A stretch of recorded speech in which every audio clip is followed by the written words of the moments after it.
Chairman Corker, Ranking Member Cardin, distinguished members of the Foreign Relations Committee, it gives me great pleasure to introduce my friend and fellow Eagle Scout, Rex Tillerson, as the President-elect's nominee to be the next Secretary of State.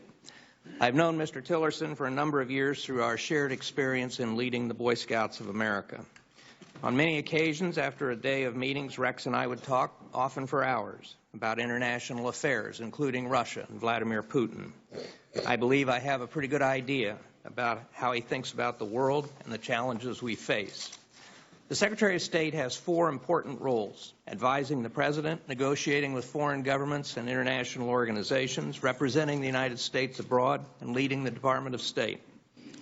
Against a backdrop of having known or worked with 12 Secretaries of State, I believe Mr. Tillerson is superbly qualified to carry out each of these roles.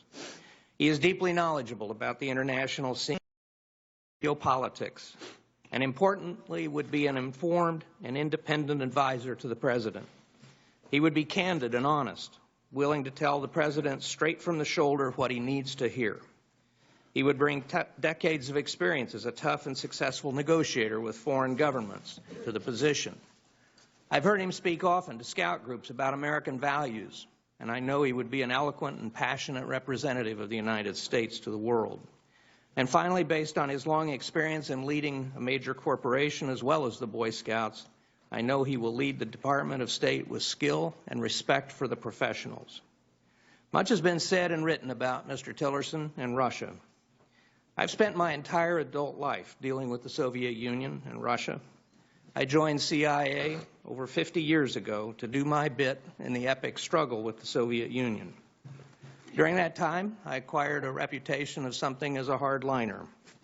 Just ask a couple of previous Secretaries of State. Yet I knew that we not only had to resist and contain the USSR, we also had to contain the risk of conflict with it. And that meant engaging in dialogue, negotiations, and even reaching agreements limiting strategic nuclear weapons and establishing agreed procedures to prevent confrontations from escalating. This new administration must thread the needle between pushing back against Vladimir Putin's aggressions, meddling, interventionism, ambitions, and bullying, and at the same time find a way to stop a dangerous downward spiral in our relationship with Russia. I believe Mr. Tillerson is the right person at the right time to help accomplish both of those goals. And so it is with pride and confidence that I introduce him to you today and encourage his confirmation. We thank you all for being here. You honor us with your presence. We thank you for your contribution.